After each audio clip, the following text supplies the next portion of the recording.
warahmatullahi wabarakatuh. Perkenalkan, nama aku Alinda Pratiwi.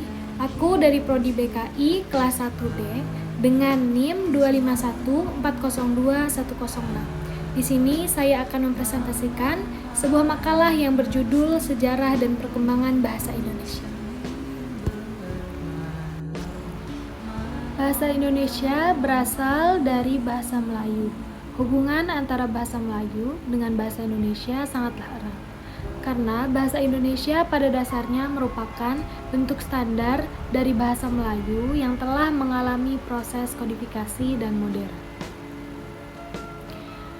Awal mulanya yaitu pada saat para pemuda dari berbagai wilayah Indonesia mengikrarkan Sumpah Pemuda pada tanggal 28 Oktober 1928. Mereka menetapkan bahasa Melayu sebagai bahasa persatuan, yang kemudian diberi nama bahasa Indonesia. Dan selanjutnya, bahasa Indonesia sebagai lingua franca di Nusantara. Nah, maksudnya yaitu, sebelum bahasa Indonesia diresmikan, bahasa Melayu telah berfungsi sebagai lingua franca atau bahasa penghubung di wilayah Kepulauan Nusantara, yaitu salah satunya Sriwijaya, kerajaan yang menguasai jalur perdagangan laut. Sriwijaya menggunakan bahasa Melayu dalam kegiatan perdagangan dan keagamaan, yaitu sebagai bukti sejarah penggunaan bahasa Melayu sebagai bahasa resmi dan umum. Karena sifatnya yang sederhana dan mudah dipelajari, membuat bahasa ini diterima oleh berbagai lapisan masyarakat. Oke, next, perkembangan bahasa Indonesia sebelum Sumpah Pemuda. Bahasa yang berkembang saat masa kerajaan itu sangat dipengaruhi oleh interaksi antar wilayah, perdagangan, dan agama. Kedatangan bangsa Eropa, terutama Belanda, membawa perubahan besar terhadap kehidupan masyarakat Nusantara, termasuk dalam bidang bahasa. Pada abad ke-19, pemerintah kolonial mulai menerbitkan buku-buku pelajaran dan bacaan dalam bahasa Melayu, terutama melalui lembaga seperti Balai Pustaka, yang banyak menerbitkan sastra-sastra Melayu. Namun, karena kepentingan politik kolonial, bahasa Melayu yang diajarkan seringkali dibatasi dan dikontrol, agar tidak menumbuhkan semangat kebangsaan. Nah, pada awal abad ke-20, ditandai dengan munculnya kesadaran nasional dan perjuangan kemerdekaan, ditandai dengan lahirnya perjuangan nasional. Saat itulah bahasa Melayu mulai diposisikan sebagai alat perjuangan. Selanjutnya, Sumpah Pemuda 1928 sebagai tonggak bahasa Indonesia. Sumpah Pemuda adalah hasil dari Kongres Pemuda II.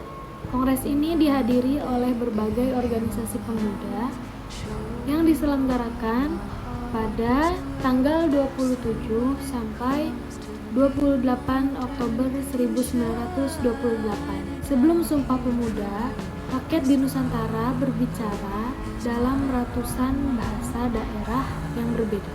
Bahasa Melayu dipilih menjadi bahasa Indonesia karena sudah dikenal luas di berbagai wilayah Nusantara. Tidak terkait dengan satu suku atau etnis, mudah dipelajari dan telah digunakan dalam perdagangan. Setelah 1928, bahasa Indonesia menjadi alat utama dalam menyampaikan semangat kebangsaan dan kemerdekaan melalui media seperti buku-buku pendidikan dan sastra. Selanjutnya, perkembangan bahasa Indonesia setelah kemerdekaan. Setelah proklamasi kemerdekaan Indonesia pada 17 Agustus 1945, bahasa Indonesia secara resmi ditetapkan sebagai bahasa negara. Hal ini tercantum dalam Undang-Undang Dasar 1945.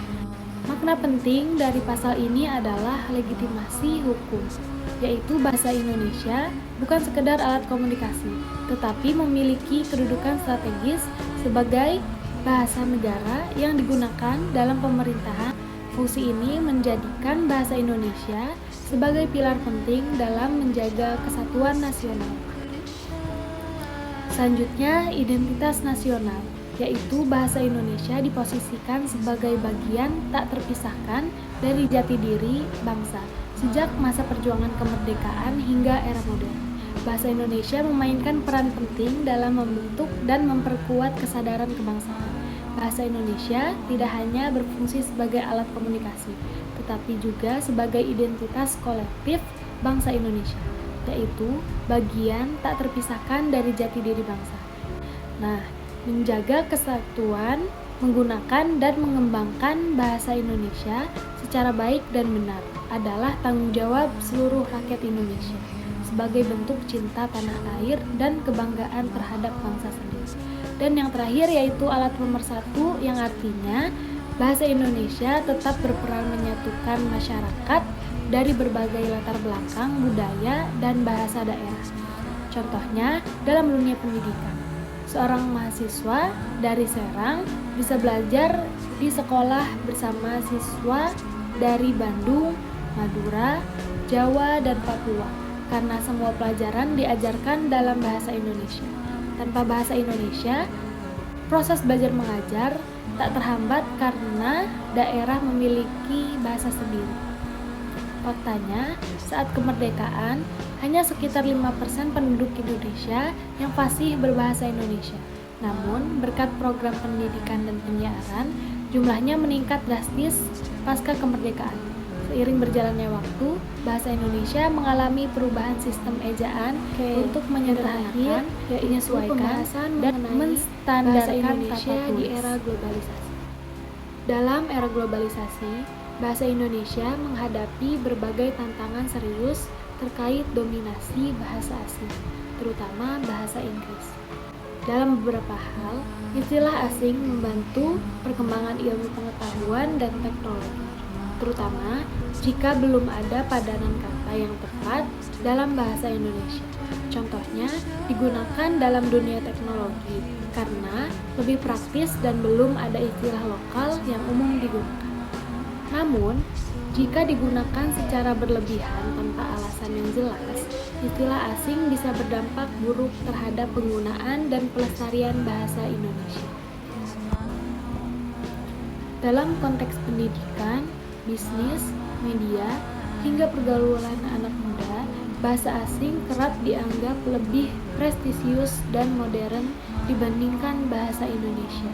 Hal ini memunculkan fenomena seperti campur kode dan alih kode, di mana penutur mencampur-adukan kata atau frasa asing dalam kalimat berbahasa Indonesia.